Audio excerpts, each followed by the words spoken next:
Well, I got us at high noon. Should we get this show on the road, Stephen? I think we may be looking for at least one more member to get a quorum. Well, we've got two with Snyder. Not chasing that dog. We got the echo. And I see there are some alternates. Can folks, I see somebody has a hand up. If you think that you'll be sitting in for your regular member, if you could raise your hand and we'll try to get you promoted. And Whitney, I see Mayor Beatty is here. Thank you. And Vanessa Visser will be covering ODOT today. I think she's the alternate instead of Matt. And we've got Councillor Kirk will be covering for Mayor Jones. All right. Okay. Well, we do have a quorum now. Chair, if you're ready to get started. Absolutely. Call the meeting to order for Monday, February 14th, 2022, the Washington County Coordinating Committee. First up is visitor comments. Stephen, did we receive any? Last update I had is there hadn't been any, but they had till this morning. Yeah, we double checked this morning and we had not had anyone sign up, although if there is anyone who's attending who would like an opportunity to make a comment, you could raise your hand now. I'm counting on you, Stephen. I've only got half the screen because I'm connected up on the other app. I'm not seeing any hands raised, Chair. I'm not either. Okay. Well, we have next up is introductions and roll calls. I think I mentioned a few of them before we got officially started, but would like to welcome King City Mayor Jamie Fender. She is now our officially. I think Jamie's in here somewhere. I'm looking. I don't think she's joined yet. Okay. And then, as I mentioned, Councillor Marcia Kirk from the City of Banks. There's Marcia. Hey, welcome. Hello. And then we also have Vanessa Visser from ODOT, since Matt's not available to be here today. And then I think also we have a new TriMet rep, Tara O'Brien. Hi, Tara. Everyone, it's Tara, actually, but nice to meet you all. I just joined the team at TriMet as their Senior Government Affairs Coordinator, so I'll be taking over and joining this meeting. Nice to see you all. Welcome. I will endeavor to get your name right within 1 year. That's my same bet I make with everybody, because most people it takes them that long to get my name right. That is okay. Figured I would jump right in with correct pronunciation in case that helped to set the mental map. Okay. I will probably mess it up again at some point. I'm terrible. I'll recognize you for 100 years, but I'll mess up the name. And Stephen, you already confirmed we've got quorum. Is there anybody else that's new with us today? I don't know if you said my name, but I'm Vanessa Visser with ODOT. I'm Matt Freitag's alternate. He can't be here today. So. Yes, yeah, I did mention it. Thanks. And I think, do I have it right at Vanessa? Yes. And is it Visser or Visar? Visar. Had a 50-50 on it. Yeah. Well, cool. Welcome. At this point, Chair. Nafisa's here. I'm just off camera for now. Thank you. Mm-hmm. Thank you, Commissioner. Great. With that, do we have a consideration for the meeting summary from January 10th? Any updates or adjustments? So moved to adopt. Moved to adopt by Mayor Truax. Do I have a second? Second. Second.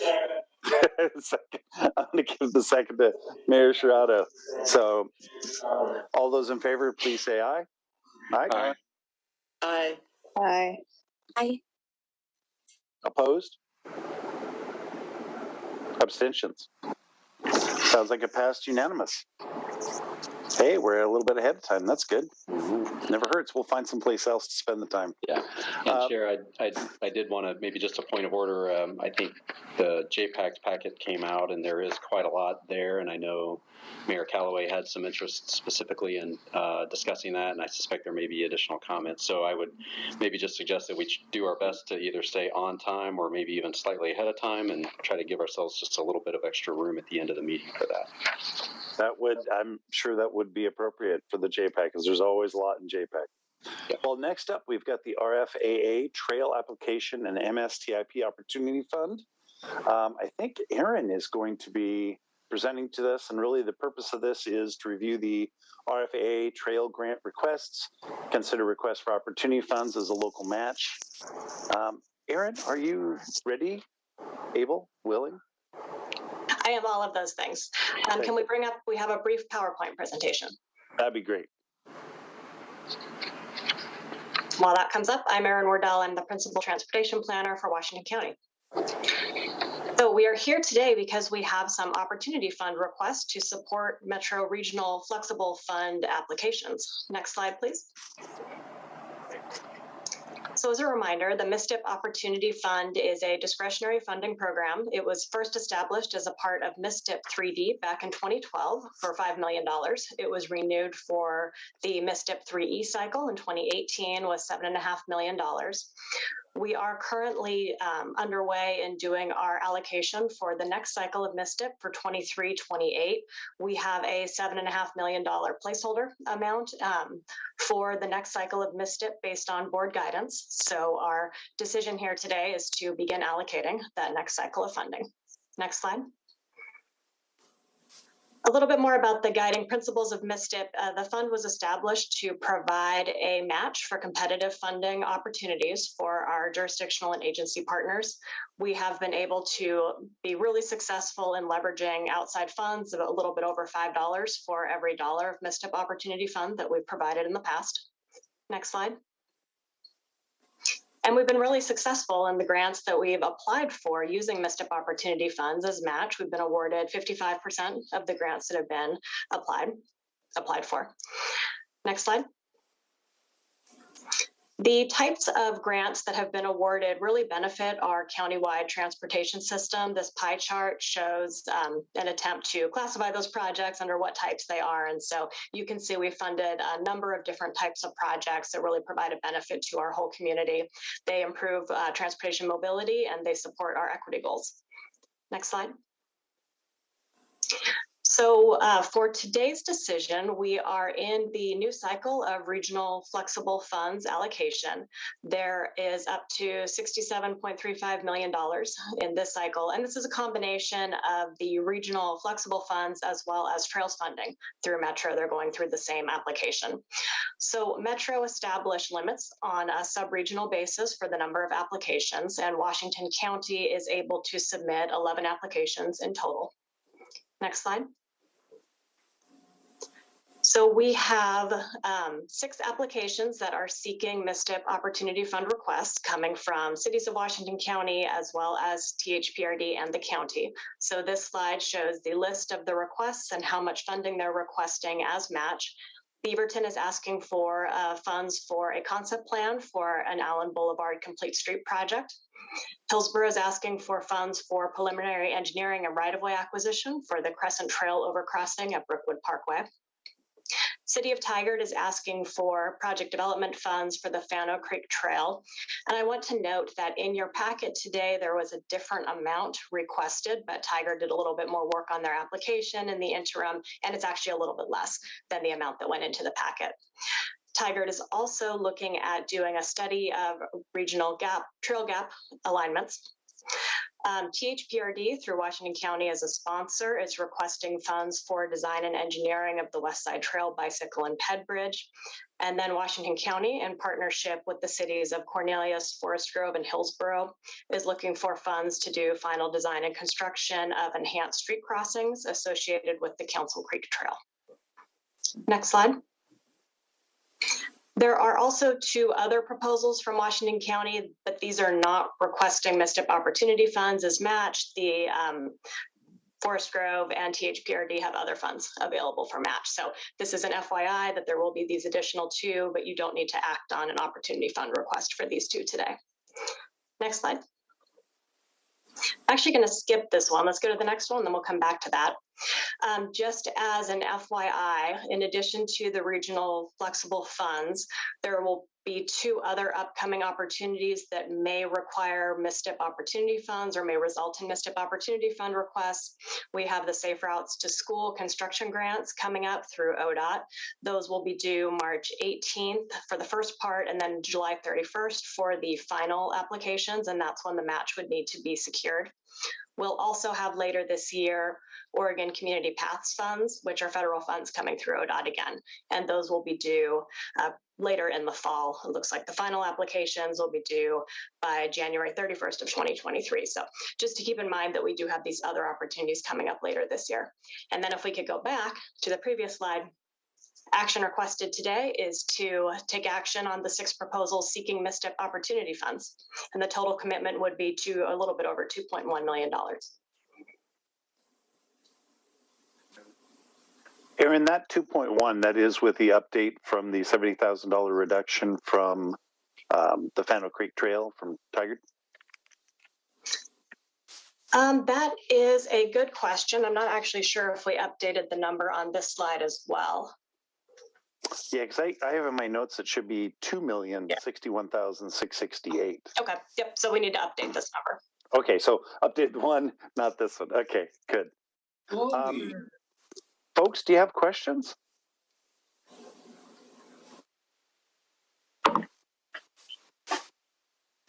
Stephen, I'm not seeing any hands. People racing for questions?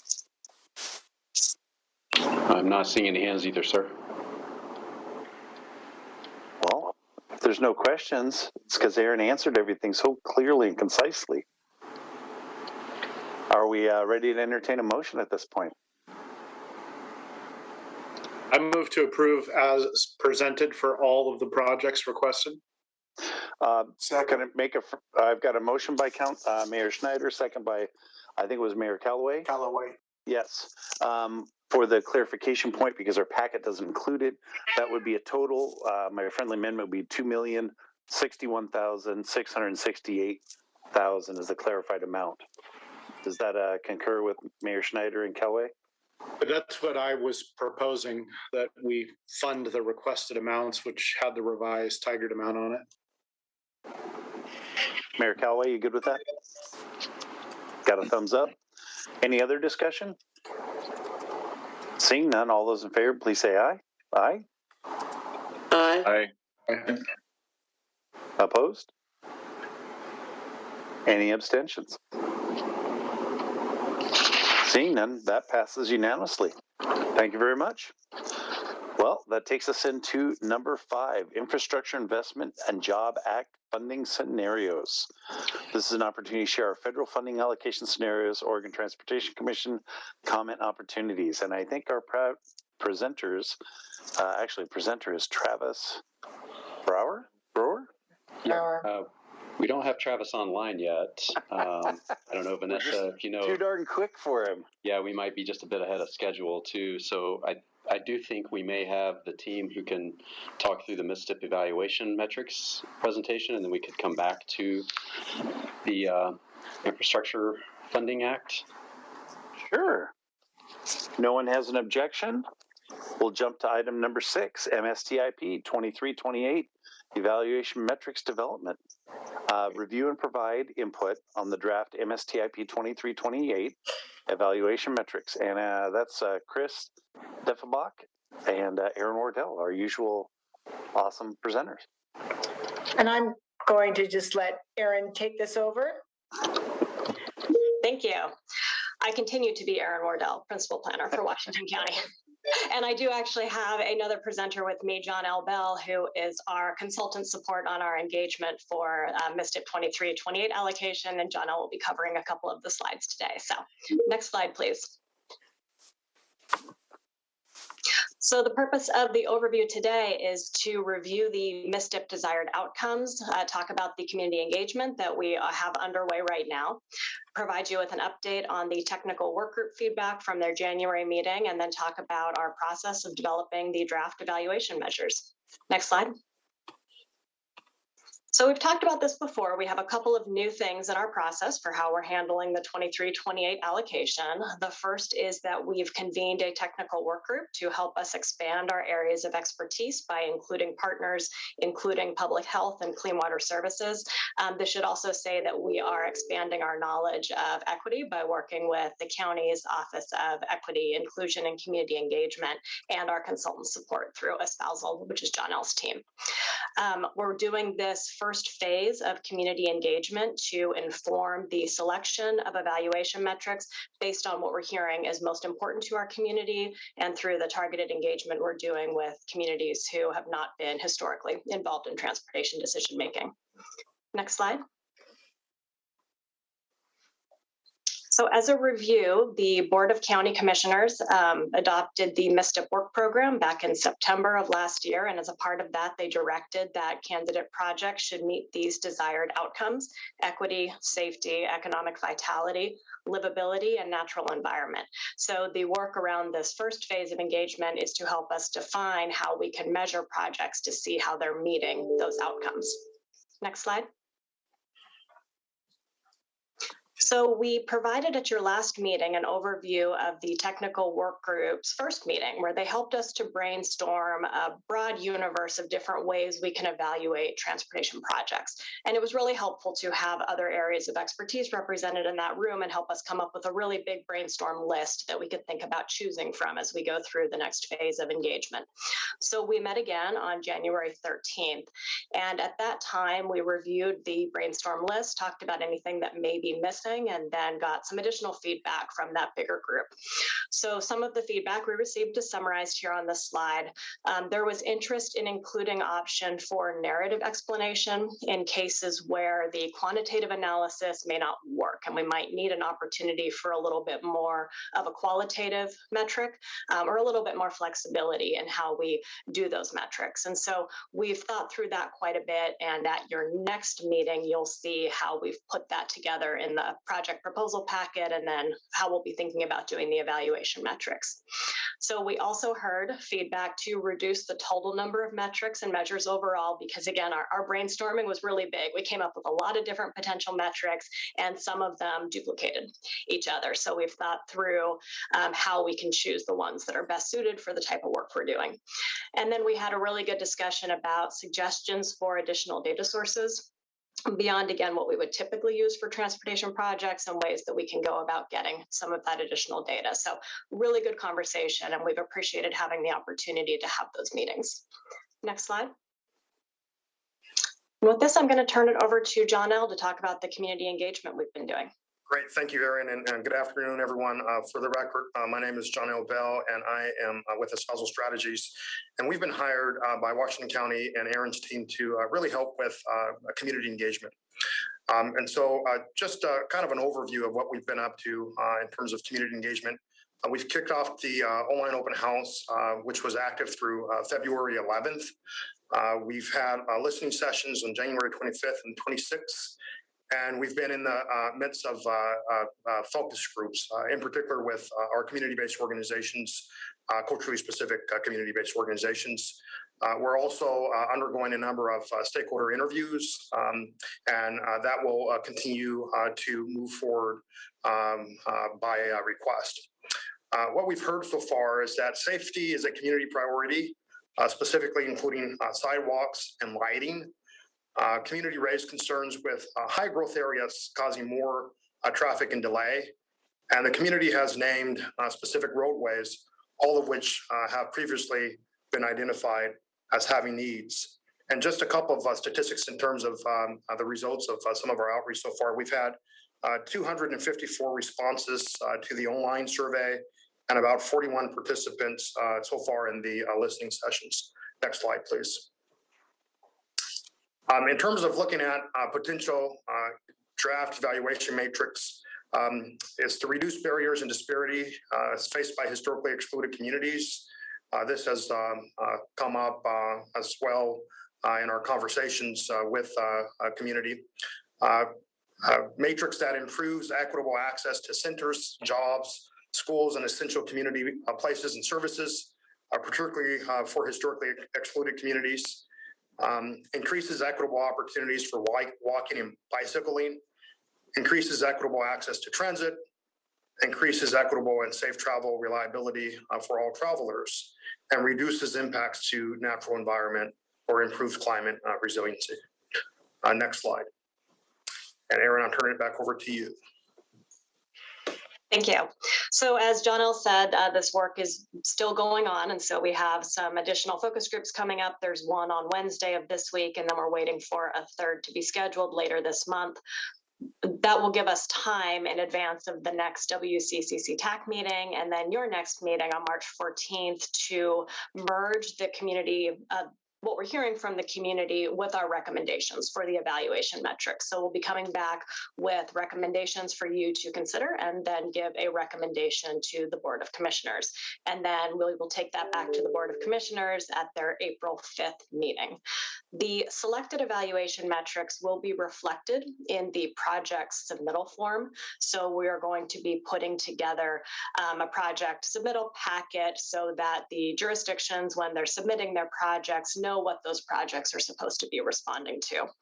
In addition to that, I promised at the last TAC meeting, I'll be doing a round of phone calls to our TAC representatives and talking through the project proposal process and possibly workshopping some potential projects with city staff as well, if that's something they would like. And so I think all of your TAC members are probably already having that conversation with you about which projects would probably be best suited to submit this cycle. So I'll be working with people to help flesh this out a little bit over the next month or so that we're all ready for project submittal. Next slide. Which is what we talk about on this slide. So on April 5th, we are going to be asking the board to confirm the evaluation metrics and tell us to go forward with project proposals. And then the next day, April 6th, we intend to release the call for projects, and that will be open until May 3rd. So in July, after the projects are submitted, so we need a couple of months to digest and do some of the evaluation, we'll come back to you in July with an ask for a recommendation on a prioritized project list. So it's going to be a busy next 5 or 6 months on this. And I think that's all the slides we had. Oh, just a quick review of our funding allocation timeline. So we are still churning towards the December adoption of the full program package. And that's all I have. Thanks, Aaron. Does anyone have questions? Oh, I see the hands are already up there. Yeah, Mayor Truex.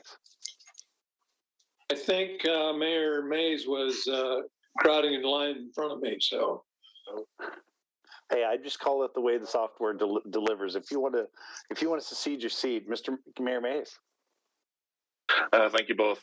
Just a quick question. How have we been advertising the online survey? I just haven't, I mean, I'm not the most, I'm not on social media, so maybe you've been doing it there, but I just haven't seen anything. So just how are we reaching out to the folks? Yeah, so for the online open house, which closed over the weekend, we did utilize social media in order to promote that. We also utilized our existing project lists, newsletters, opportunities like that we have to send out links to online surveys. We also had back in December convened a meeting of city outreach staff, outreach and communication staff, and let them know that it was going to be coming and we'd be asking for their help in promoting that. And so we did send the information as well as a short media release and possible social media language to use if cities would like to do that to all of our city partners as well. So we tried to get it out there in as many forms as possible. Awesome, thanks. Okay. Mayor Truex. Thank you, and thank you, Aaron, for the presentation. My request is that could I get a copy of the PowerPoint as you delineated it today? We have a city council meeting tonight, and I'd like to share some of that with our with my colleagues on council. Also, any action between now and the next meeting, if there's anything that you have from the TAC, I would like to have that shared so that I can talk with council on the 28th of February, which is our next meeting, because I will not be in town for the 14th WCCC meeting, and our next council meeting would be the 21st after all of that has taken place. So I would like, if I can get some way to warm things up and let Councilor Rippey know the lay of the land, as he is the alternate for that March 14th meeting. So we can certainly make sure that you have that. Thank you. Anyone else with questions, comments, suggestions? I don't see any raised hands right now. If I could add one thing, he said, not raising his hand, but rudely interrupting. I saw that, Mayor Delane. I appreciate the intentional attention being paid to equity and the marginalized populations that we're trying to serve. I think that particular slide was one that stuck out for me when we were talking about making sure that we don't leave anybody behind. I really, really appreciate that. Thank you. Yeah, it's not a resounding vote. I mean, 254 online. That's, wish we would have had more, right? It's a very small sample for a county that's measured in the hundreds of thousands in population. And I know even our city, we put it in our newsletters and stuff, and we did Facebook releases with the link. So all you do is click on it, it would take you there. So it's a little concerning we didn't get more feedback. So I'm looking for the distillation, and 254 feedback. I can almost read through those. Right. I would say and maybe this is what Aaron was about to say, but we find it's more challenging to get people to commit time to comment on something that seems a bit more conceptual. But when you start talking about specific projects, people get quite interested. And so I think that when we get to the point of asking for feedback about specific projects or allocations, we'll probably anticipate a significantly higher number of people that will take the time to weigh in. But yeah, I would say our results are certainly not for lack of trying. Yeah, that's what I was going to say as well, is that I think that when we go back out for our next online open house in the summer time frame that has the specific projects, people are probably going to have a lot of opinions about that, and they'll let us know which projects are their favorite. I think a lesson learned in this is that these big conversations about what's really important to you that require some upfront education about what is Mstip, what can transportation funds be used for, what are we trying to accomplish with this program, and then take this survey and answer 8 or 9 questions about what's important to you in the transportation system. That's hard. We're actually asking people to sit for 10 or 15 minutes and think about this and read through these materials. So you get the people who are most interested and most engaged, and it ends up being kind of a disappointing number. It's still good that we were able to reach that many people, but you're right. It's a very small percentage of the county. I think that being able to supplement that with these deeper and richer conversations that we were able to have through the listening sessions, as well as through the focus groups and the targeted engagement with our culturally specific community-based organizations, is really valuable. And so you'll see it all come together in our final outreach report, which we'll be sharing with all of you as well. But I think that we're learning a lot of the same messaging is coming out from the community, and those were on the slide that John L. shared, which is, safety, sidewalks, street lighting, needing to be able to get to the places people need to go to. At least the same messages are coming out in all of the outreach that we're doing. Yeah, and I think none of that's new, right? We've talked about the lighting problems and the connectivity, right, of the entire system. If it's even just getting across a muddy path to a bus stop, or the missing segments of the bike path, or any of the above, right? And go ahead. To add additional context, one of the other matrix is sort of the capacity that's being built within the community, particularly with historically marginalized communities. What we've been finding with respect to our focus groups and listening sessions is a lot of folks just did not even know this process existed. And so to the degree that we seize these opportunities to build capacity. That is also sort of a measure, I think, to be paying attention to, is how many more folks can now meaningfully engage in future processes relative to infrastructure.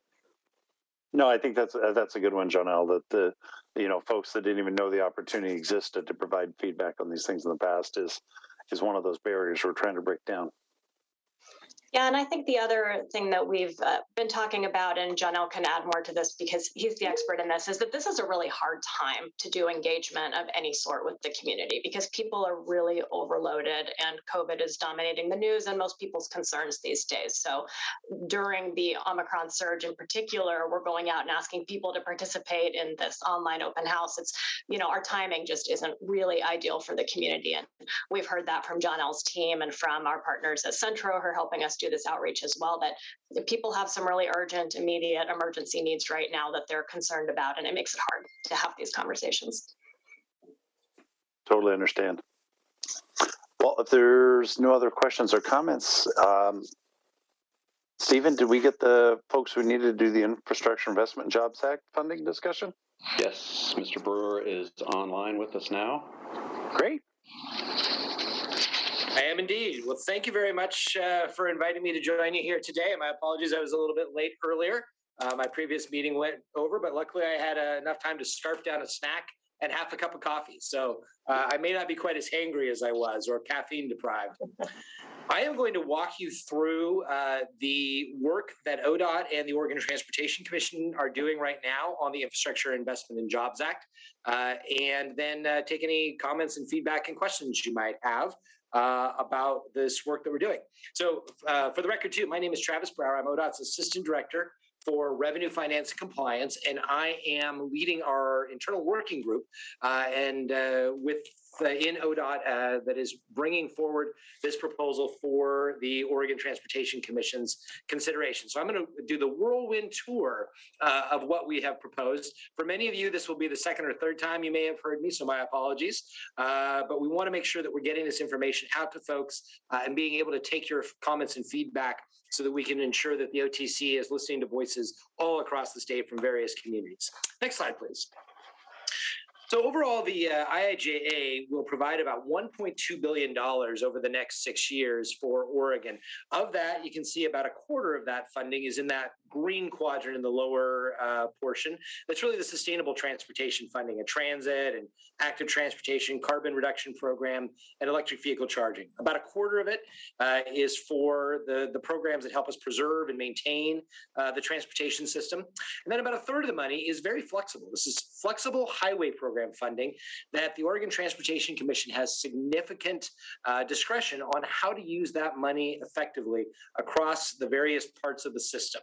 And so we have been out talking to various groups, whether it's our advisory committees like our area commissions on transportation or our metropolitan planning organizations, and also hearing from Oregonians just of all stripes. I think the OTC had a comment packet that was about 400 pages of public comments, letters, and documents that have been sent in that they received in January, as well as a distillation of other work that we had done as well. So a lot of interest in this additional funding that is coming to Oregon. Next slide, please. What we've heard as we've talked to Oregonians are really a number of major themes. It can't be boiled down to just one or two things, unfortunately. It'd be a lot easier for us if it could. But what we're hearing is a lot of support for investing in public and active transportation all across the state, in both urban and rural areas, but also significant support for making investments in bridges and for preserving road conditions, because people recognize that we need to keep our roads in a state of good repair, and it costs a lot more to repair them than just to keep them in good shape from the beginning. There's also been a lot of desire to address bottlenecks on the state highway system that impact the economy and freight mobility, as well as an interest in addressing the needs of urban arterials. Clearly something we've heard in the Portland metro region, but it's also something we hear from the mayors of small communities where a state highway runs through their main street. And they need some additional improvements to make those roads safe and better for business activity. We've heard about support for improving safety across all modes and all programs, not just in the the dedicated safety funds that ODOT has, as well as interest in investing in fish, wildlife, and environmental projects. Very, very consistent with Oregon's very green ethos and our love for the environment and the natural world. There's been an interest in expanding electric vehicle charging opportunities across the state, and also a concern about ensuring a fair regional distribution of funds and a desire to invest in regional and local priorities. So all the themes you would expect that we would hear through this process over the last several months as we've talked to people across the state. So we have taken those themes and the public comment that we've received. We've taken ODOT's strategic action plan and our policy plans that the OTC has approved. And we've taken our assessment of needs across the transportation system. And then we have developed a recommendation for how we believe that the Oregon Transportation Commission should allocate these flexible funds, about $412 million, that 34% of funding that you saw on that previous slide. Next slide, please. So these are the 9 proposed investment areas, and I'm going to walk you through these very quickly. Next slide, please. The first is a program that we are calling Great Streets. This is really focused on urban arterials in communities of all sizes across the state. We recognize that these routes should be safe for all users and really prioritize economic and community activity. But a lot of these routes are much more focused when they're state highways under ODOT's control on focus on throughput. Sometimes at fairly rapid speeds, when really they should be focused more on two-put, in a sense, getting people to the important destinations on those major routes that are major thoroughfares within the community. And we know that they face significant safety, multimodal, and roadway condition needs that are difficult to address given the way that the state and local governments and the federal government slice and dice the funds that come to us. So we're recommending that we put some money into investing in meeting the comprehensive needs of these urban arterials in communities of all sizes with a focus on safety and multimodal accessibility. Next slide, please. Another area focused on active transportation in particular is the Safe Routes to School program. This program was created by the legislature in 2017, and it helps provide safe ways for kids to get to school, like bike lanes and sidewalks and safe crossings. And of course, those amenities provide broad benefits for all users within the community as well. We're proposing the OTC add some additional money to this program to supplement the funding that the legislature made available in HB 2017 and some additional investments they made in our recent Mstip. The last 2 rounds of funding have had a huge amount of requests, about $4 in requests for every dollar of funding. So we know that there's a lot of need out there, and this has been a very popular program. Next slide, please. We also are recommending that the commission put additional money into ADA accessibility. ODOT has committed to addressing 26,000 curb ramps on state highways that inhibit access for people with disabilities. And we know that there's additional funding needed to meet the number of curb ramps ODOT needs to get to through 2027. Next slide, please. You all have probably heard about the Department of Land Conservation and Development's proposed transportation planning rule. Under this rule, cities, counties, and MPOs will need to update their local plans to show how they will make investments in the transportation system that will reduce carbon emissions. The ODOT is recommending that the OTC put $15 million into a local climate planning fund that would make sure that this is not an unfunded mandate for local governments. And it would help us move forward in implementing Governor Brown's executive order on climate change and make progress on Oregon's climate commitments. Next slide, please. We also know that there are significant needs on state highways for investment in preservation and basic day-to-day maintenance to keep roads in a state of good repair.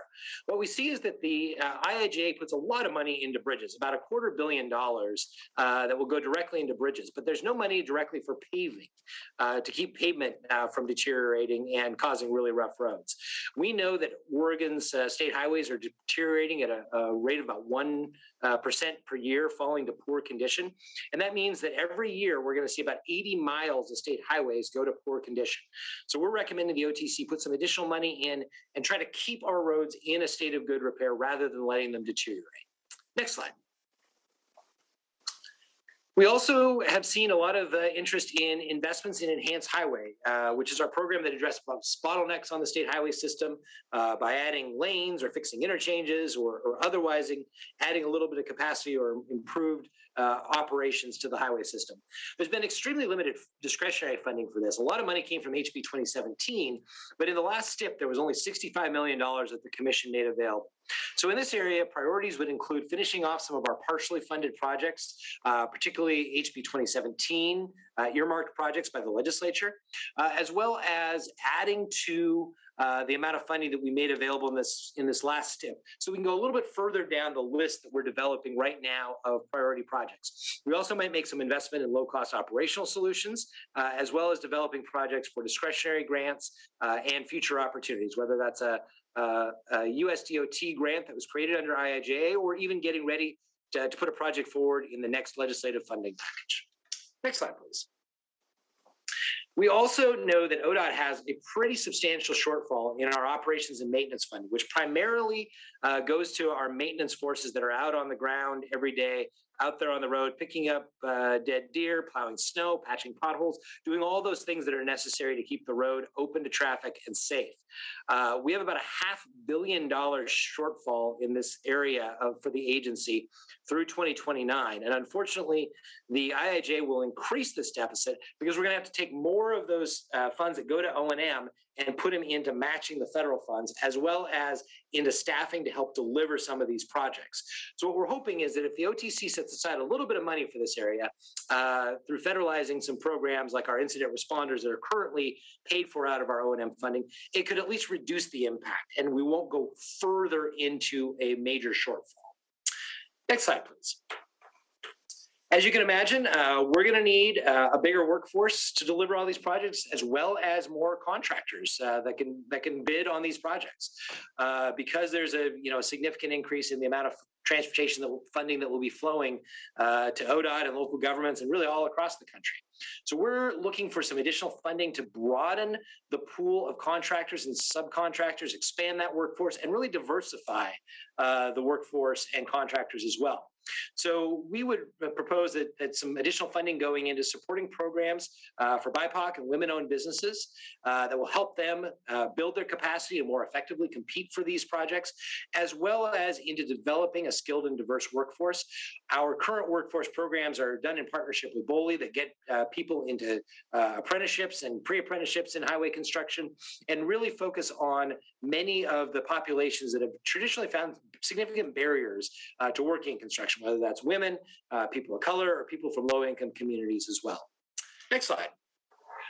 And last but not least, you probably heard there is a boatload of additional money that Secretary of Transportation Pete Buttigieg is going to hand out, over $100 billion in competitive grants that they'll award.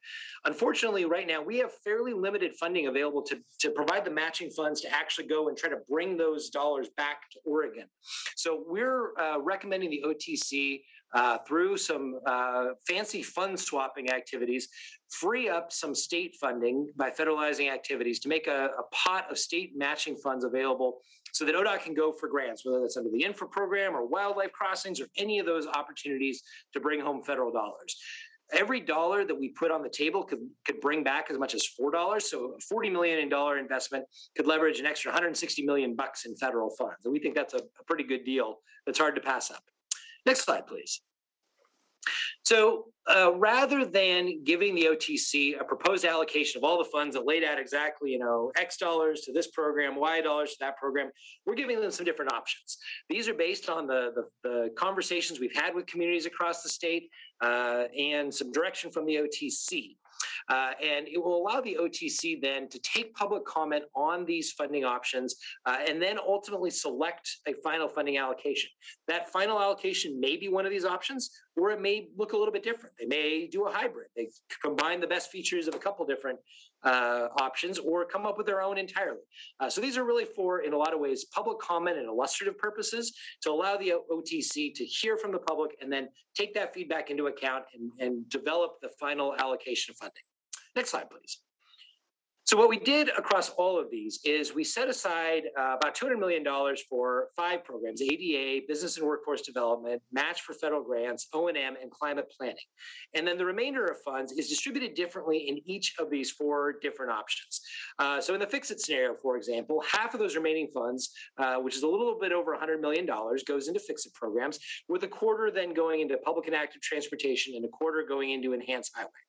The same sort of allocation takes place in the public and active transportation scenario, where half the money would go into the Great Streets program and Safe Routes to School, and then a quarter into each of those other areas. The balance is really one where we just kind of split the money even 3 ways. A third of the money in each of those goes into each of those particular areas. Next slide, please. We then have a model that we use to make some determinations based on those funding allocations. What does that do for the outcomes we're trying to achieve across the transportation system? So for example, the Fix-It scenario does really well in helping adapt the transportation system to climate change. And it also has good results in keeping the system in a state of good repair. The public and active transportation scenario is particularly good for social equity and multimodal mobility, while the enhanced highway scenario does more for congestion relief. Of course, it's important to note that the differences between these scenarios and the amount of money that shifts between them really isn't that big. So we're really looking at which of these areas are they strongest in, but ultimately there's not actually that much difference in the outcomes of each of these scenarios. But it at least gives the OTC and the public something to look at and say, I prefer that scenario because it does more in the areas that I think are the most important for the state. Next slide, please. So we have had this conversation with the OTC in January, and they put those 4 scenarios and those 9 program funding areas out on the street for public comment. And those are now in the month of February out on the street. So we recommend you all take a look at those and provide some public comment through the various opportunities we're offering, and I'll show those to you in a minute. On Thursday, the OTC is going to have a meeting on the IIJA focused on new programs, and we'll also be taking some public comment. And again, on March, they're going to be doing the same thing. They're going to receive public comment. In fact, we're asking for all the public comment to come in by no longer than March 8th, and then they'll receive the verbal public testimony that day so that they can hear all that, assimilate that, and then provide some direction to ODOT on what the 1 or 2 options that they would prefer that we bring back for them to discuss and ultimately approve a funding allocation at the end of March so that they can get, or that ODOT can get on to project selection beginning in April. So we can get this money out the door and serving Oregonians effectively. Next slide, please. There are a number of different ways you can provide feedback on this. You can submit comments and letters to the OTC website. You can also go on our online open house. It is actually online now, so you don't have to watch for it. If you go to odotopenhouse.org, it is available, so just look for that. And then we have the opportunity to provide public comment at the 2 upcoming OTC meetings. So with that, actually, next slide, please. Obviously, we're taking public comment on any aspect of the IIJA and the funds that are made available, but we do have a couple of questions we're framing up for stakeholders. Particularly, are these the correct areas to invest these flexible funds in, given all the other investments that have been made in the Mstip, in HB 2017, in the dedicated funding in IIJA, and also then in particular, which funding scenario do you prefer, because which one do you think best helps Oregon achieve our transportation and community goals? And with that, I will end my whirlwind tour of this proposal for you, and happy to take any questions or comments you might have.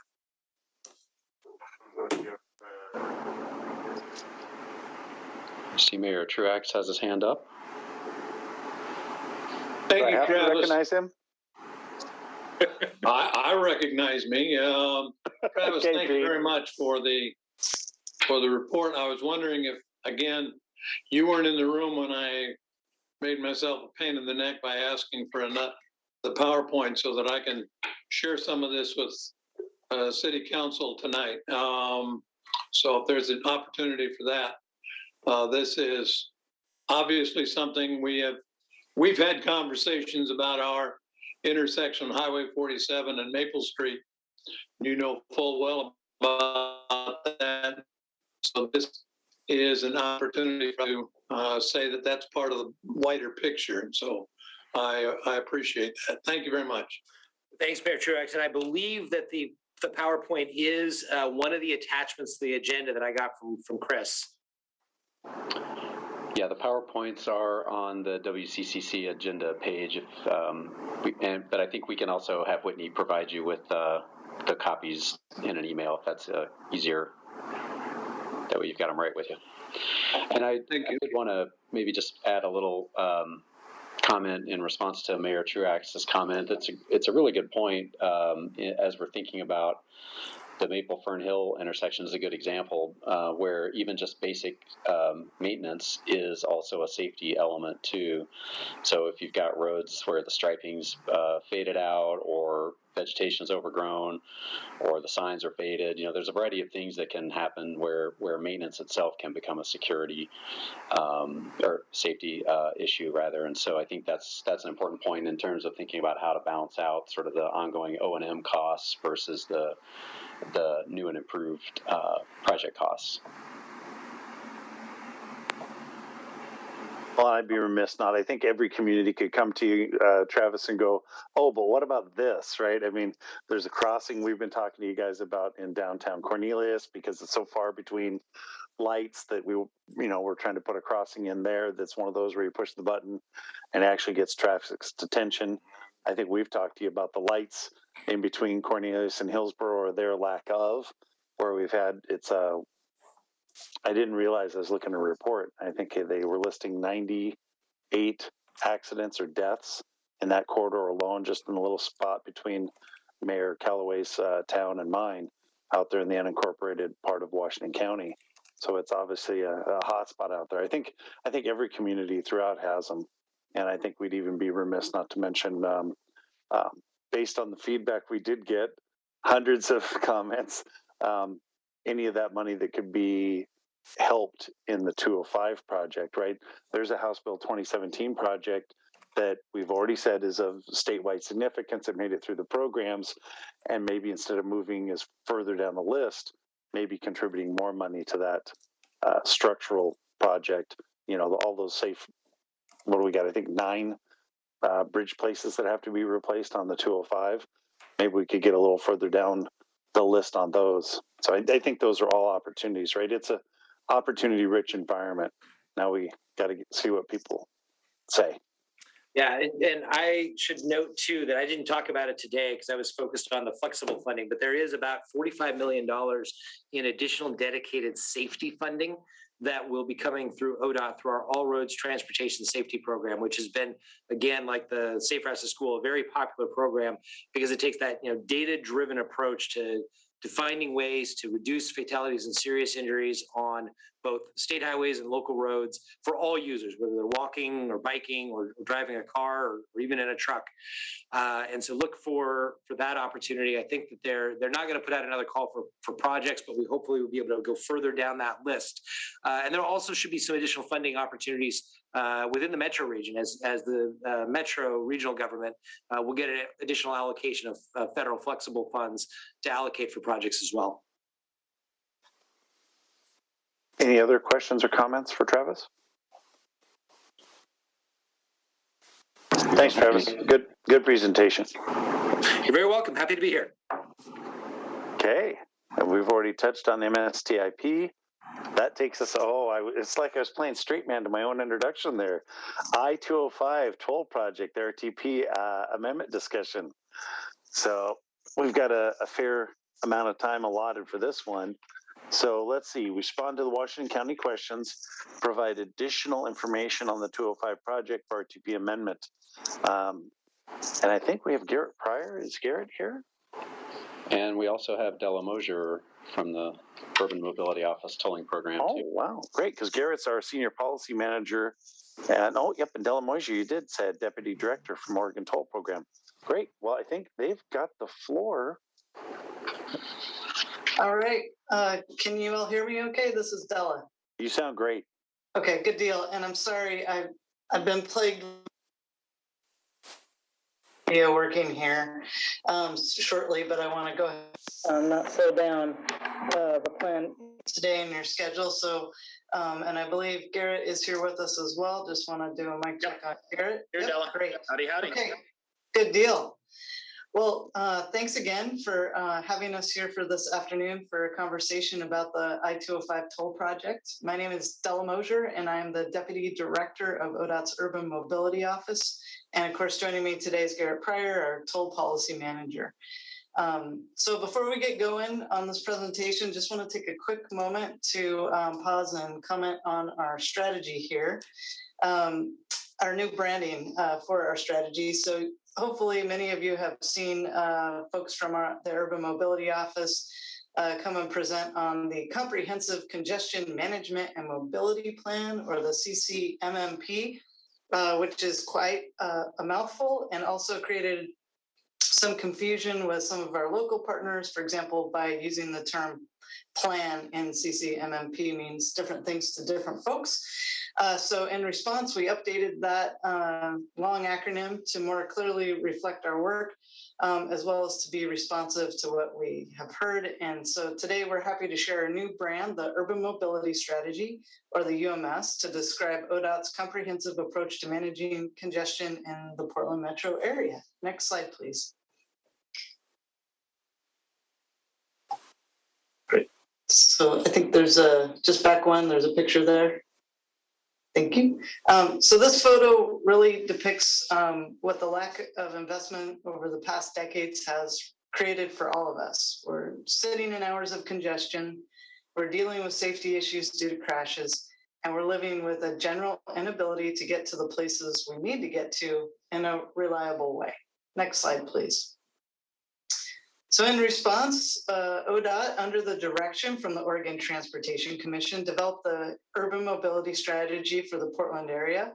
And on this slide, you can see 6 key projects and programs that are identified as part of ODOT's comprehensive solution to addressing congestion in our region.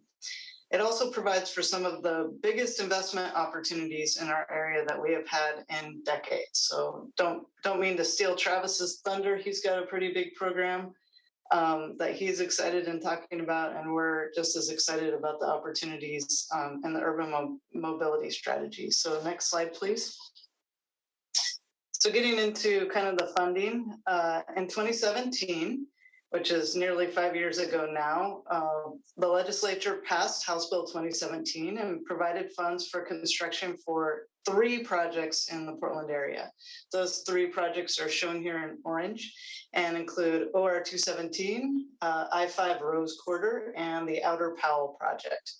You'll notice that Boone Bridge on I-5 in the south, as well as 205 in the southeast, were not funded for construction by House Bill 2017.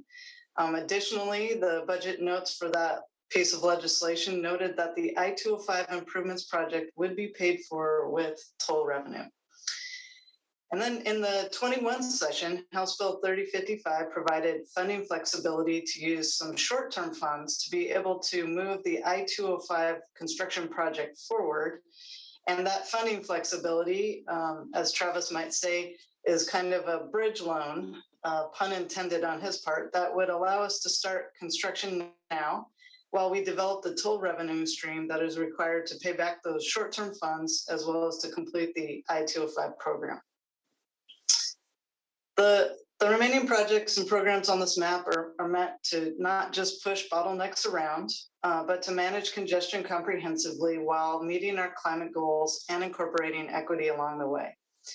Managing congestion comprehensively includes investments not just for cars and trucks, but also for walking and rolling facilities, as well as partnering with transit providers and others to implement transit and multimodal options for our region. So as an example, besides the 6 kind of mega programs and projects, you'll also see out on the west side multimodal study shown on this map along US 26. And we understand that West Side transportation needs are complex and longstanding. And this sort of comprehensive solution allows us to focus and be intentional in working with you all to find a path forward to address needs by incorporating multimodal options in all of our solutions, including the mega solutions. Of the projects on the slide, Oregon 217 is the first to go to construction. If you've been along that corridor, you've seen some cones out. And ODOT has also advertised for bid the first phase of the I-205 improvements project, which is phase 1A, and includes the Abernathy Bridge and adjacent interchanges. That project is scheduled to start construction in just a few months here, and you would all be able to see equipment moving around as soon as the summer. So with that, I'd like to turn it over to Garrett to take us through some specific questions that we've heard from this group around these programs and dig into the details. Garrett? Definitely. Thanks so much, Della. And I will say I did look exactly like Mayor Truax yesterday with my Cleveland Browns gear on, supporting my fellows across the state here in Cincinnati. And my apologies. I'm going to try to walk through some of these questions and responses quickly. I did have a 3-year-old. We had a little party last night from 1 to 3 a.m., a little coughing party, but we're all better generally today. I'm just a little caffeinated and a little still recovering from that. So let's go to the next slide. All right, so you had questions. We'll bring back kind of our responses, and I see Mayor Shirato and others that are on the tolling work group. This will be a similar kind of interplay here that we're hoping leads to some discussion here today. Next slide. So will congestion pricing be needed when the third lane is added? The answer to that is yes. The key part about not just providing the third lane on I-205 and guessing if it'll meet the future demand in the future is that really you're able to use pricing to gauge that demand as it goes into the future. So we take these massive investments, these generational investments that we're going to make, and we make sure that they can last really into perpetuity with the toll rate, with the congestion pricing system. And so without that tolling for congestion management, we see that the state that we're in today, where big infrastructure was funded, decades ago, doesn't serve our current needs in our current system. Next slide. What are some of the early, the next question was about benefits and costs. So I broke those up in 2 slides so we can start to think about that. So what are the benefits? Reduced congestion. We're seeing that down to about 2 hours today from some of the early findings on the 205 project, especially around the, with time, 14 minutes saved in the afternoons and 4 minutes there in the mornings. So that's just on timing, but also reliability, and that means money, especially for this next net export state, and the jobs, specifically here in Washington County, how it's really a regional, national, international place for jobs and commerce. So we're seeing that as that time and cost savings just from the 205 toll project is $3.9 million annually. And more information is forthcoming on the benefits that you would get with I-205. Tolling. Next slide. But we know there's a cost as well to those benefits. There's a cost now today in the way we're funding transportation with a less and less of a gas tax and kind of the divide that's there. And we really need to know, for people to really buy in on the toll project, we totally understand that you need to know the price. What is the price of tolls going to be? And so our first look at that, what the environmental review documents will tell us, will be in June and July 2022. That's when we're planning a big engagement with community to go out and share all of this draft findings. There's still time then for the toll rate to change or be adjusted or set. That doesn't happen until late 2023, early 2024. So we have another couple of years of engagement that would happen there. And what are you getting for your tolls on I-205?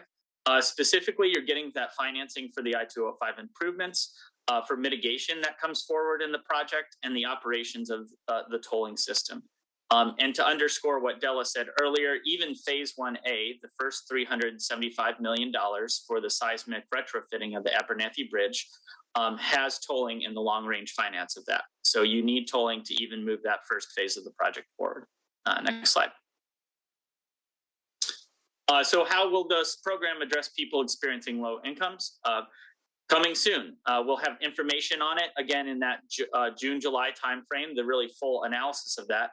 And then by this September, and really here within the next few months, we'll be bringing forward what are those options? What's an income level where somebody would receive a credit or an exemption or other types of benefits from the system? What are things like cash-based options or partnering with community organizations to make sure people actually get connected to the benefits or the programs? That's all on the table, and that's coming very, very soon here as far as more specific options. Next slide. Should the federal dollars, which Mr. Brower there talked through, be used for Abernathy Bridge improvements? Again, he walked through that in greater detail earlier today. I'll just make the point and show you here that of the $400 million that is discretionarily could be spent throughout the state, it would take $375 million of that just to fund those Phase 1A improvements that you see here on the screen, that first up for the I-205, the Abernathy Bridge. Next slide. Mayor Dillon, I think this was your question around from an engineering standpoint, like where is the math? Like why can't we just pump into the system what our congestion management and mode shift to transit and other goals are and then design the projects to that? I'll say one, that's coming. It's difficult a little bit to take a statewide target and figure out how each project kind of pieces into it. But the work that Della walked through from the urban mobility strategy is an answer we're coming forward with to figure out what is congestion pricing, what does the Rose Corridor, what does the Interstate Bridge, how do these all add up together to get us to reducing GHG, to get us to the transit use that we want to see, to get us to the multimodal and active transportation bike ped investments. I would say we'll have information on what the 205 toll project does for that, again, in that June-July timeframe. But then also we have even prior to that, the regional congestion pricing project, which really will be a big change to our system. What ODOT commits to as far as whether it's targets or how that's measured. We'll come to you all with that information in March, April here in the next few months on what those options would look like. Next slide. Why can't the toll revenue be used for transit service? Well, we've got the Oregon constitutional restriction on transit service itself, but there's good language in HB 3055 that was passed last year that identified other improvements that can be done, enhanced transit service. If you're worried about diversion on local roads, there's money that could be put there and used from toll revenues. We know this is a tricky question, so we're working with the people you see there on the screen, transit providers from throughout the region, to help identify those investments and deliver them with tolling, day one of tolling. That's going to be difficult. It's tricky, especially on the financing piece of it, but we're trying to start early and often with that discussion. Next slide. And just wanted to highlight it's been done before. Just up in Washington, they used the environmental analysis, the impacts analysis said you needed increased transit service to meet some of their impacts to low-income environmental justice communities in the analysis. But it wasn't actually direct toll revenue that funded those improvements. It was they actually went out and got a federal grant to help stand that up.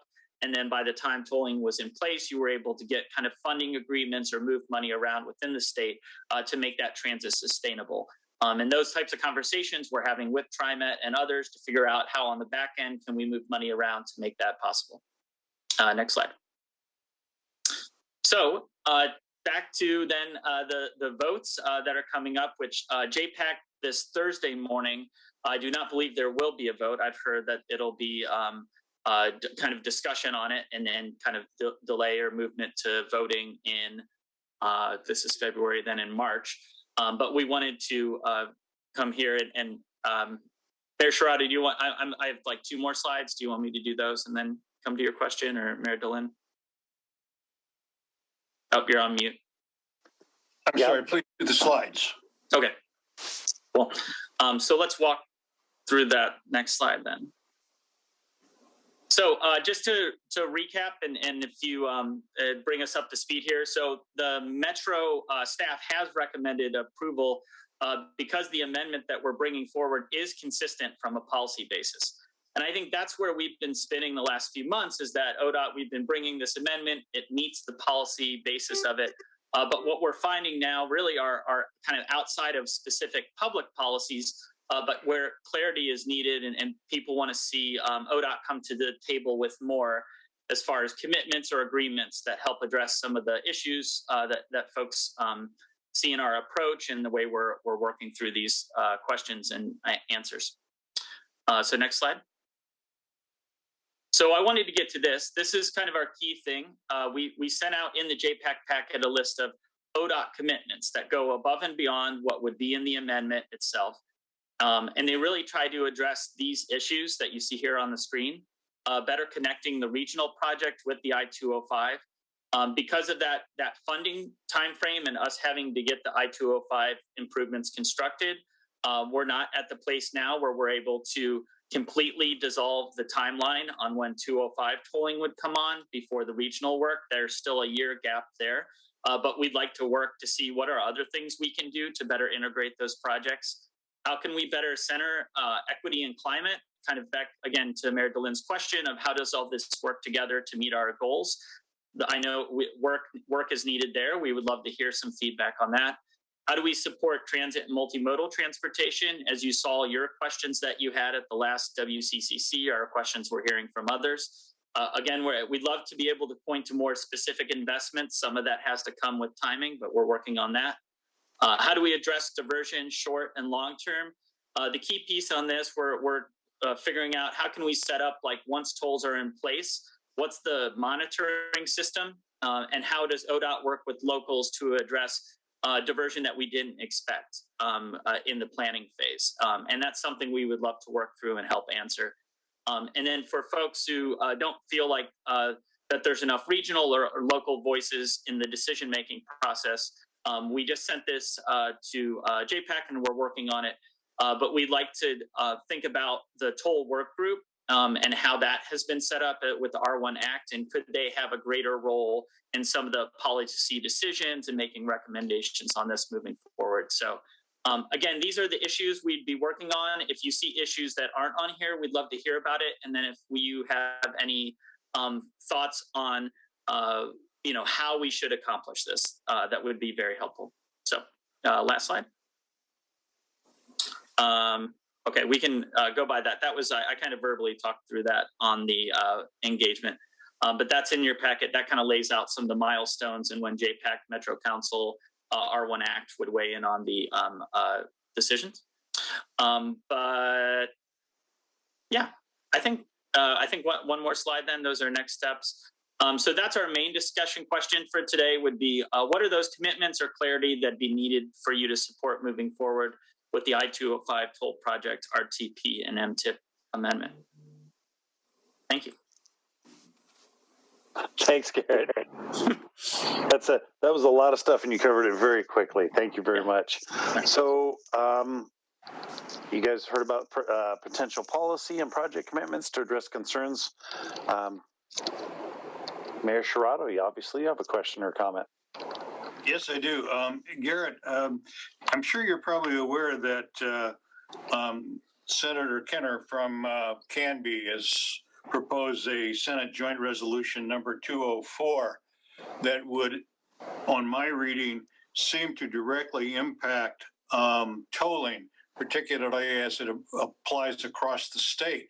I'm not going to read the resolution nor the total summary, but for those who are not familiar with it, Resolution 204, and there's an initiative also being proposed.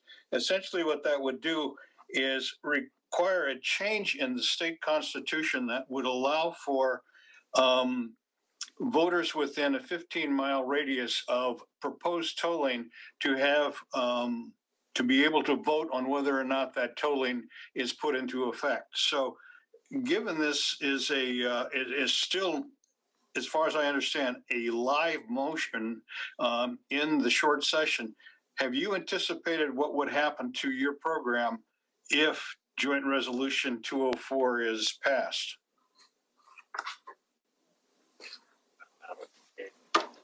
Yeah, and Della, maybe you can jump in here if one. I don't know how much we comment on current legislation that's in there. I will say, like, one of the things I thought that was interesting in the way it was written is that the way it defined highways was not just the interstate highways, but it could be all local roads and bridges and others. So it would apply and possibly even pricing on parking as well, and that would require a vote. So I would think there's some implications there.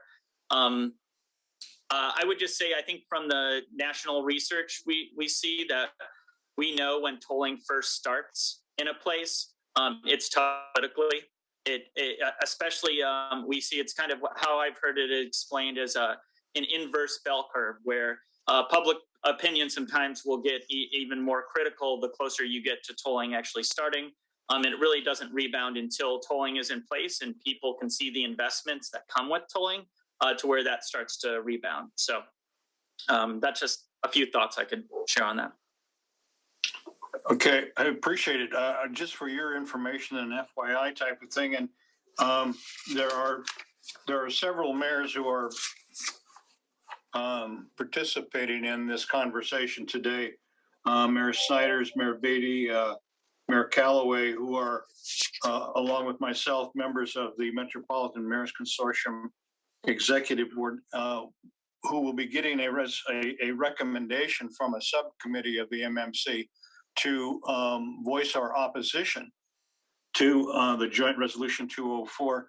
Not necessarily that means we're endorsing our love of tolling by any means, but this is a genie that we know or feel that if released from the bottle will never be able to be put back in. And so we're kind of concerned on the overall state applications of 204, and obviously very concerned because tolling is more of an issue, a major issue within the metropolitan area, which the MMC is extremely concerned. So just, I wanted to get your thoughts on it and then also let you know what our organization's thoughts on it are and what we're potentially proposing to do. Thank you. And if I could, Mayor Shirato, I think I have to help Garrett holding the state of Oregon line here, where we're not permitted to comment on pending legislation or ballot initiatives. And so certainly happy to answer any factual questions. However, we really are, there is a clear, bright line around our commenting on those topics. So appreciate you all understanding the position we're in and would appreciate the information you've shared and hope we can, whatever questions that could be helpful related to items we are allowed to comment on, hopefully we can move kind of more in that specific direction. So apologies and thank you. Thank you. Mayor Bubenik. Good afternoon, and good afternoon, Garrett and Della. Good to see you again, Garrett. Yeah. Look on your last slide, the tolling timeline. As you well know, the cities that lie on 205 are super concerned about diversion. And you mentioned diversion in a previous slide, looking at both short-term and long-term. But I see nothing in this work plan talking about diversion because we're going to be directly impacted by it immediately. Looks like 2025 is the tolls open, and I see nothing in here about fixing roads like Borland Road, Stafford Road, all the roads that all the diversion traffic is going to go on because you're going to get decreased travel time on 205, but they're going to be on my side roads. So where does that diversion work item fit in your multi-year plan here? Yeah, definitely. So June, July of this year, we'll get the first look from that environmental assessment document on what ODOT's committing to for investments in local communities to address diversion. So that's the draft environmental assessment. That'll also identify if there are any transit improvements or bike walk improvements that ODOT's committed to funding and helping and working with, if it's a local project that needs to be delivered or if it's a service that's not provided by ODOT. That's the first cut at looking at that document. There's then that goes out for public comment. There's then a revision to that document. And so that's as far as the short-term strategy, when you see EA mentioned within this timeline, those are, and you see that's ODOT's kind of short-term commitment to that. Now, going through the toll rate setting process, where you see December of 2023, adoption of toll operation rules, and then December of 2022, there's also an adoption of toll operation rules. That's the process where you'll see, Mayor Bubenik, the commitments from ODOT with what's the longer term plan for it. Once tolls are in place, is there a local committee, or is there a dashboard of indicators, or is there a measurement that ODOT commits to? So I think what we had kind of originally been planning is like we get to those questions after we identify the short-term impacts and move. But what I think you're hearing in the ODOT commitments list is us moving that conversation forward and earlier on in the timeline, so we can look at those two together. So I would say really by the end of this year, we're trying to basically figure out where's the best forum to have that conversation. Is it that toll work group? Is it JPAC Metro? But you're going to start to see the long-term, the monitoring piece that would have been later in the timeline move up and come earlier. So within this year, especially in tandem with the short-term impacts, we're going to start to try to figure that out. You're on mute as well. Thanks on that. Thank you for that. Then my concern is when you're getting to the point of deciding those long-term or short-term impacts, that if you're at the level of Region 1 Act, at the level of JPAC, you're not talking to the cities that are going to be impacted between Stafford Road and Abernathy. Yeah. There's the 3 or 4 cities, 5 cities in Clackamas County who are going to be impacted should have a lot of say in this versus what JPAC and the folks in downtown Portland believe. So that's just my 2 cents on how we're going to feel the impact for everyone else. Yeah. So we should have first chair at the table. Thank you. Yeah, definitely. And just quickly on that, we have been meeting monthly with a diversion subcommittee of C4, the Clackamas County Coordinating. And I think that's where, Mayor, we're hopefully having those more like intimate, close on conversations. I think you saw this timeline. We created that for this regional vote that we need. So it's more focused towards like the Metro JPAC audience. But I can send you, we have a very like in-depth plan of how we're trying to work with, folks in the areas most impacted on that. So I just saw the staff memo from C4 on this. So I'm confident the folks at C4 will be, watching our back on this. Yeah, thank you. Mayor Beatty. Thank you. I'm not going to belabor the point on diversion any longer, but just your question was, what is it going to take to support it? My council obviously has major concerns about diversion because 205 is not where tolling starts and ends. So I do support, Frank's points around that is impacting their community first, but how we set up the program now is going to impact the rest of the region. Beaverton is surrounded on 3 sides by freeways. And so we have a real fear of tolling and diversion when it comes to what it's going to do to our community and our already strained infrastructure system. It's hard to support a package and saying we're going to figure out how we're going to solve diversion later. And so I think what I've heard in every single meeting I've had with mayors, with my own elected officials and everyone else, this is a real problem. So my suggestion would be spend more time talking about diversion. It's something that matters a lot to us. And I don't think it's going to get over the line if you say in the future, we're going to deal with diversion. Mm-hmm. Excellent. Mayor Fender. Also, hello, everyone. I also don't want to belabor the point, but it is a huge concern for us here as well in King City. I know we are small, but we are kind of the main route to get to the back roads going from, to Beaverton, Hillsborough to connect to I-5. And of course, Highway 99 is a huge contentious issue for all of us in the region because it year after year just gets dropped from any concerning list, and it has not been addressed, and it just appears to continue to not be addressed. And so it's going to be a hard sell here if we don't get some very thoughtful conversations and some actual tasks that to address 99, it's going to be difficult. So I just wanted to echo those issues. Mayor Schneider. Yeah, I want to emphasize Mayor Beatty's point at the end about the fact that it's not good enough to just say we're going to work on diversion later. And that's kind of what I got out of your five green box slide. Maybe that's not what the message that's intended, but that's kind of what I got. And then when I saw your next slide, which was, what's it going to take for you to support it? It's all those things, the transit one too. In my mind, from an equity perspective, like we have to support it from my perspective, we all collectively have to have satisfactory and workable answers to these questions and issues, not we're just going to figure it out later or trust us. That's just not, maybe other people will go with that. I don't think my community will, and I don't think our council will, and nor will I.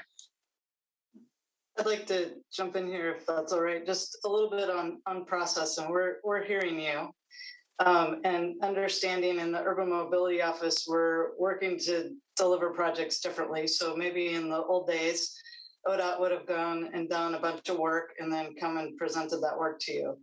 The RTP amendment is a function of us bringing everyone under the tent early and along with us every step of the way. And so this request is for us to program the funds that we have to pay our consultant teams and other folks who are partnering with us to start working through those solutions. So we have, nearly 3 years before the first toll is contemplated to be collected on Abernathy Bridge.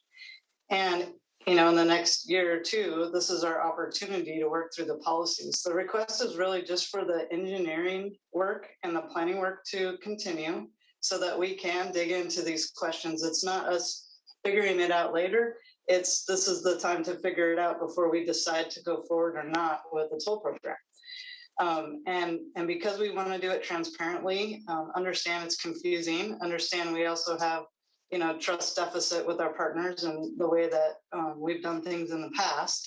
But this truly is our request and bridge, another pun from Travis, but it's really our bridge to connect the needs of the community with how we develop the policy decisions before we decide what to do. We really are in the beginning, and this is the critical moment to have these conversations and make sure that as we develop the I-205 toll program, which informs the regional toll program, that we're making it a toll program that works for the communities of Oregon. It's an Oregon toll program.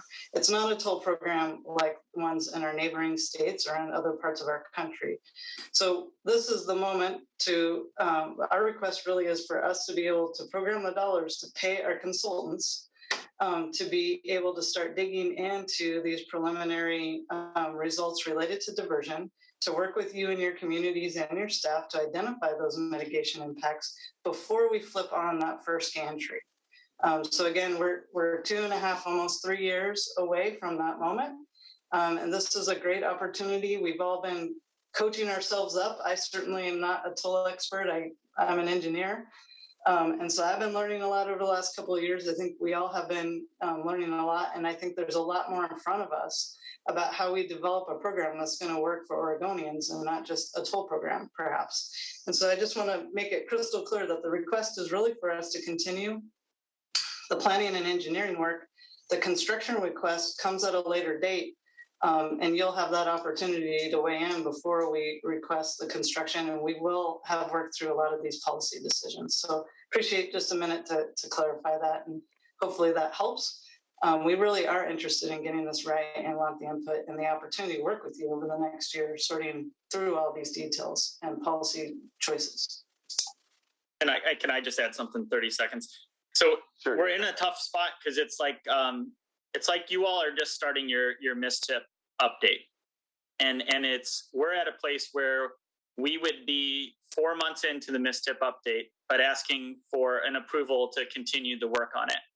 But what I'm hearing from you all is you want us all already to identify the projects that would be in the Mstip at the end of the process. And what we're saying is like, we're kind of stuck in the sense from the Federal Highway in that they needed us to bring this forward now to finish out the dollars to finish the study. So it is tough because we have to point to process questions and answers for this, but that's just honestly where we're at in it. And so we need to finish this step of the process. And to underscore what Del said, in no way is this an approval of tolling construction or the project. It's, it's a move up the next step forward. So just a thought. Thank you. Garrett? I'd defer to Mayor Callaway for the moment, rather hear what he has to ask at this point. Mayor Callaway. Councilor Rosenthal, that makes you a party of one. I think most everybody else would rather hear you. But thank you. I appreciate the opportunity to skip in line ahead of you. So I guess, Garrett and Della, thank you very much for being here today. And so I guess my question is, I look at the timeline. Is there another opportunity for local jurisdictions, to I guess, step in and I don't want to say object, but just have meaningful input if we feel like, the expressed concerns aren't being fully addressed or resolved, if that makes sense. Because I'll just leave it there. Thank you. Yeah, definitely. So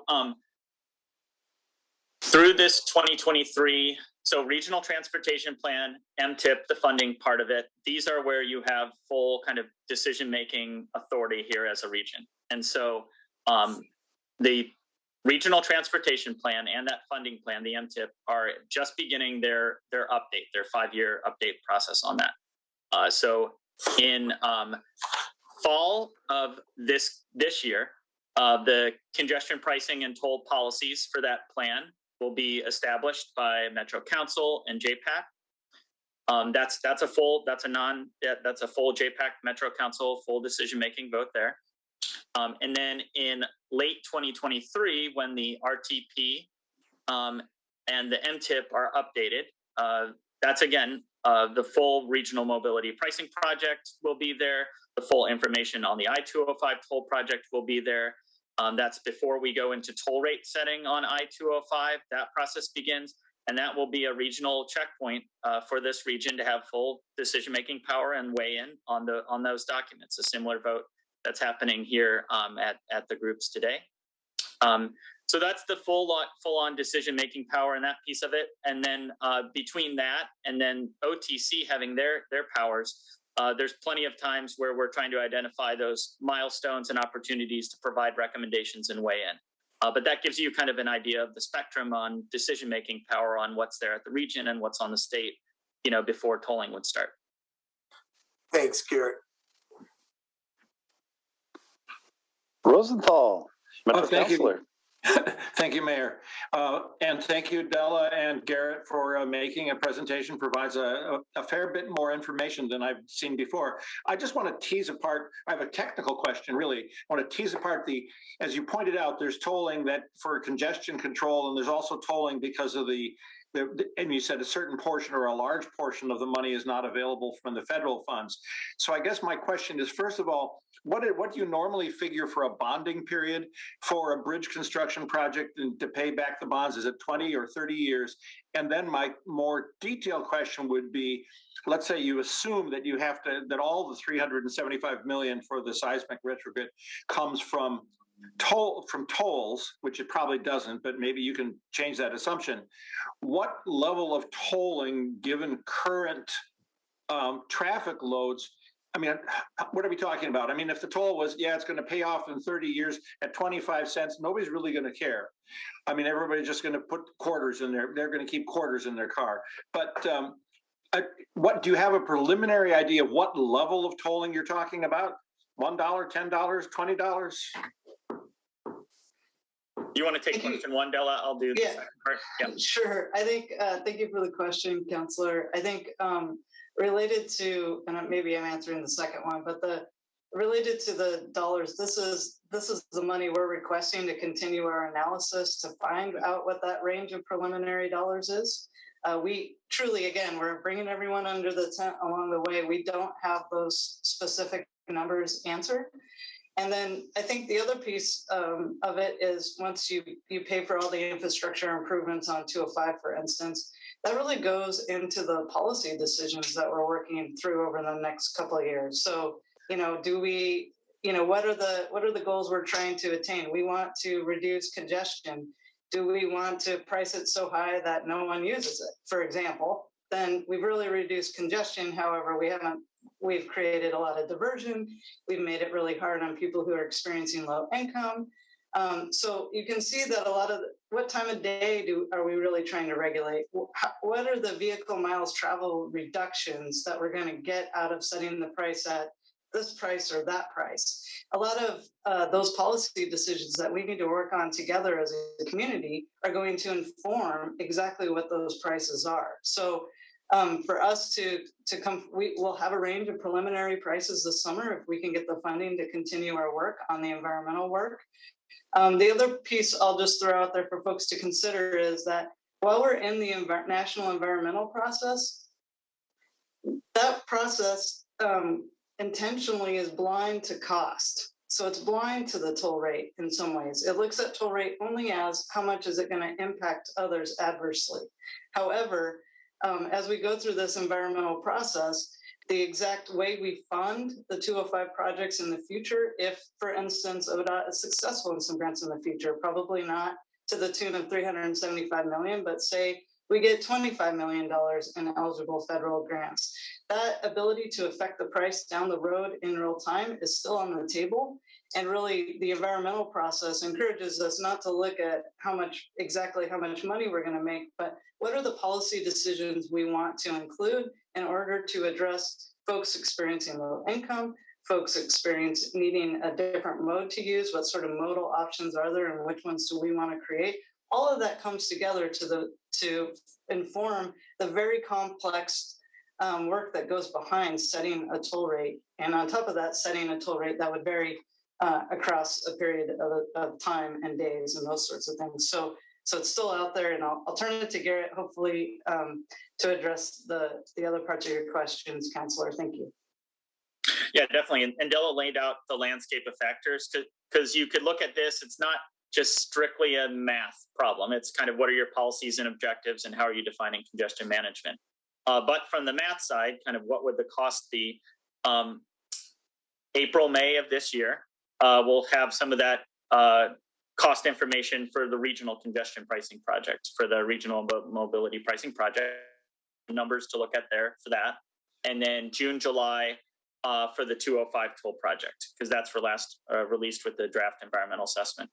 And the reason why we're kind of pointing to those future dates is because as we're conducting the environmental analysis now, we're actually fine tuning and tweaking the toll rate because we're trying to, the assumptions for the environmental review, because we're trying to avoid and limit diversion onto streets. We're trying to strike that balance between congestion management, lessening diversion, and providing the benefits on the highway and the payment for the 205 improvements. And so, like Della said, kind of even earlier, the normal ODOT kind of process and way of doing things is we wouldn't even necessarily be here at meetings like this today until we got to that draft environmental assessment.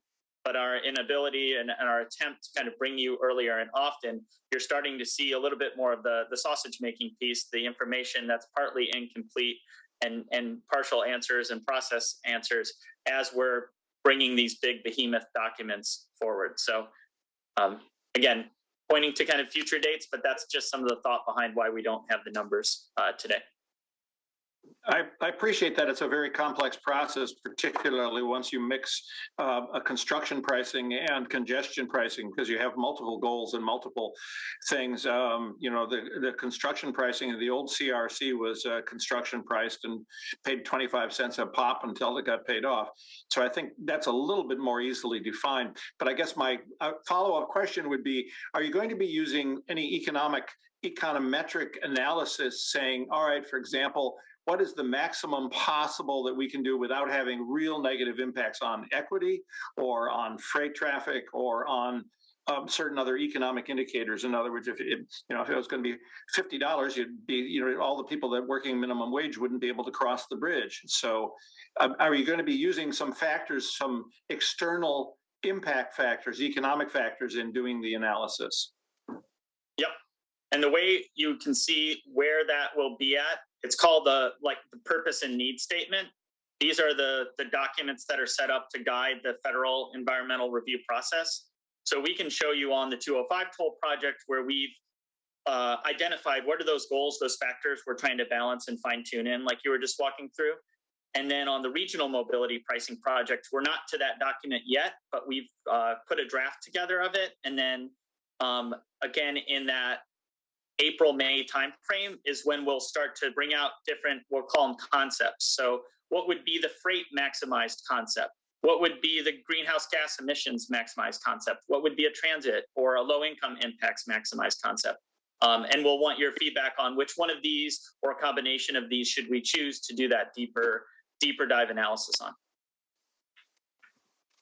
Thank you. Hey, we're well over time. I would be remiss though not to drop one or two more comments in here quickly. One, I think we also need to look at the economic opportunity. We've got $1 billion kicker. The economy has grown and will continue to grow. I know the Rose Quarter is $4 to $5 billion, maybe more. I think we need to look at how much of an important project this is and where it is in the state hierarchy and how much more we need to work at allocating funds of a growing economy. Second, I would be remiss not to drop the Ryan Winsheimer comment here. Highways are the safest place to drive. To that end, I had a realization recently. We are all suffering diversion already. Shoals Ferry, you pick a street that parallels one of our highways, 99 including, as the mayor brought up, every one of these streets is overloaded beyond street level during our highway hours. We already are in diversion. We almost need to turn this entire equation upside down and figure out how you get people on the freeway and make the freeway work.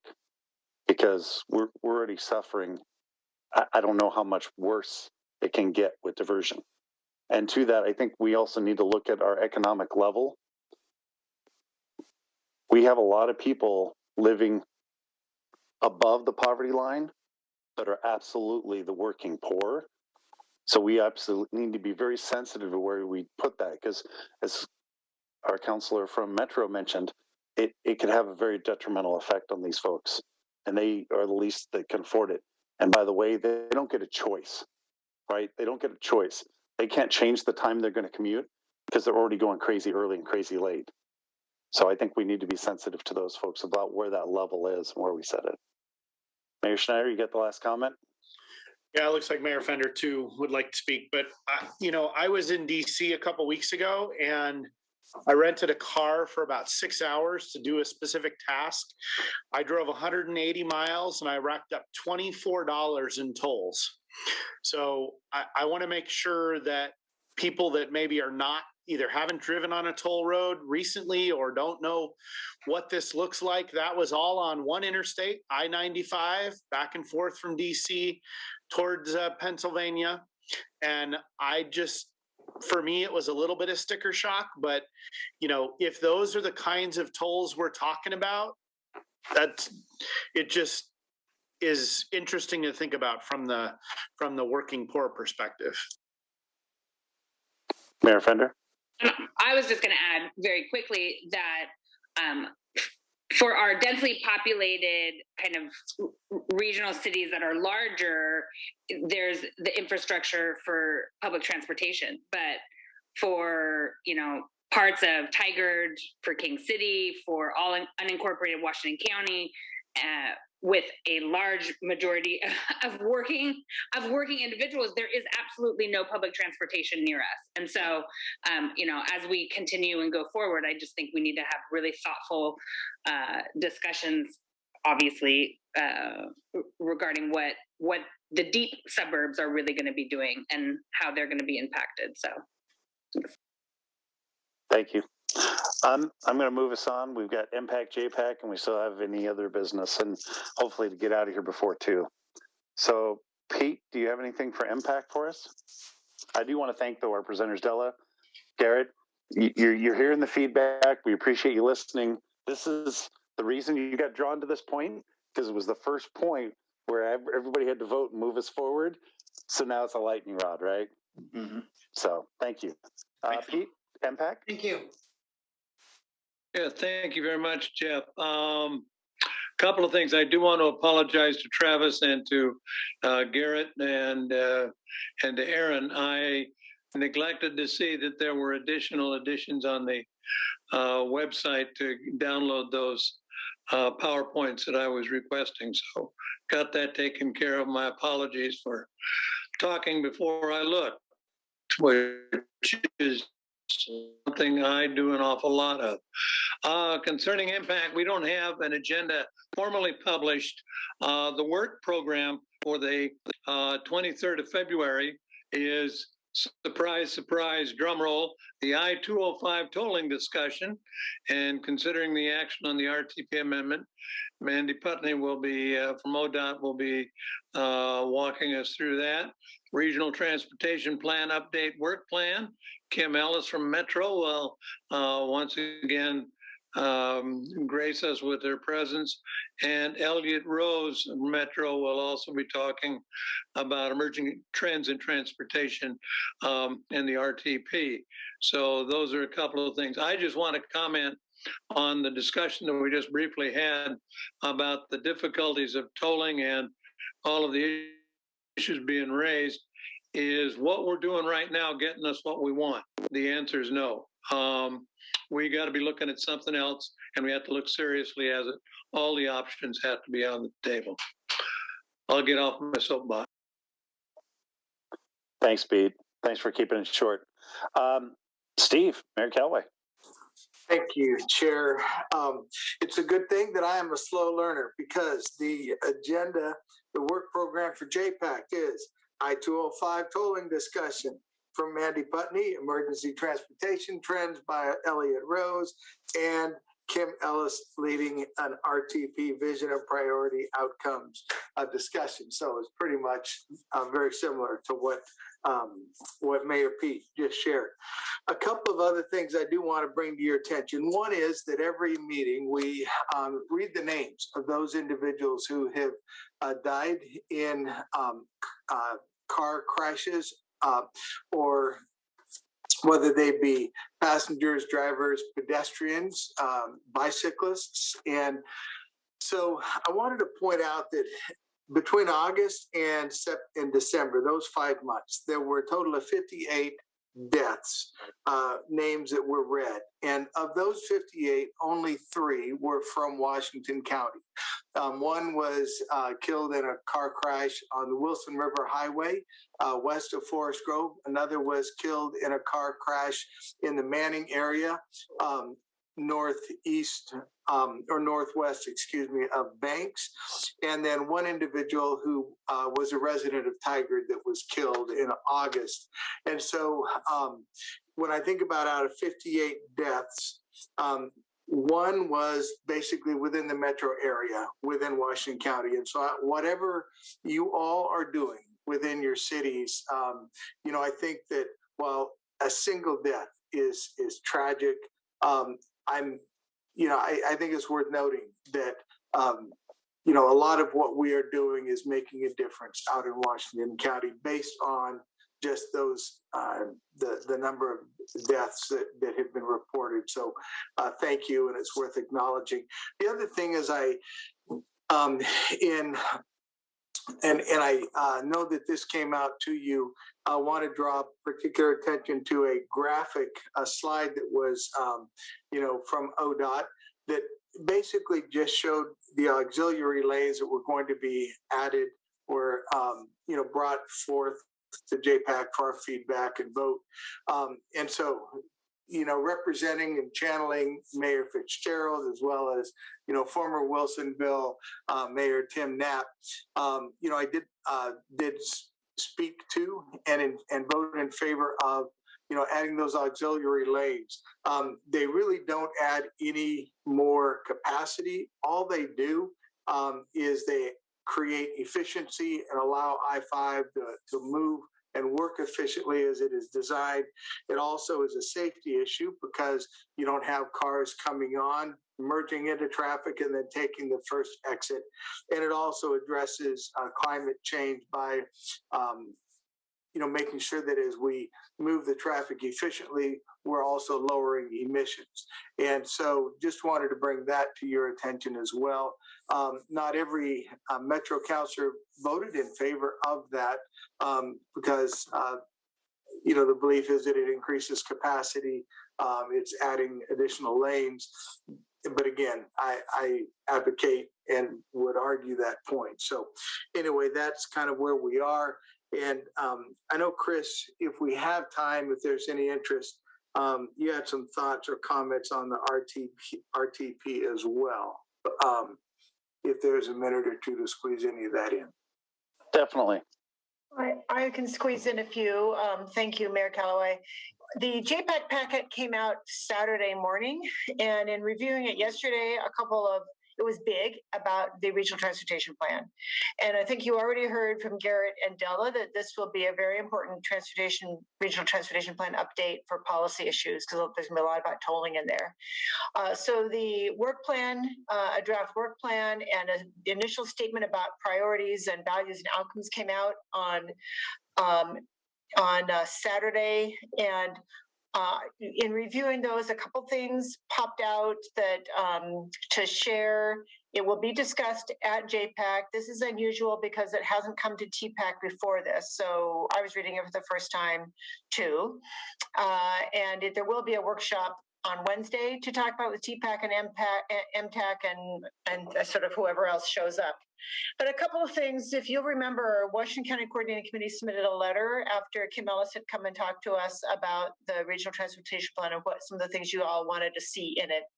So there's a couple of things that I didn't really see. I mean, this is draft, but one of the things that you said is that you wanted to have to make sure that there's really engagement across the region to really better understand the diverse needs across the region, from Forest Grove to Tualatin to Sherwood, and just make sure those views are heard about the needs and for the regional transportation plan. And the initial draft outcomes, at least, really relied on building on the extensive community input that was done during the 2018 RTP update. And I know that some of you felt that meeting in the convention center for the 2018 update didn't provide that range of varied input, and relying a lot on the Get Moving 2020 process, which it also didn't address everyone. So I just wanted to pull that out, that this is just draft, but that seems like there's some more latitude there for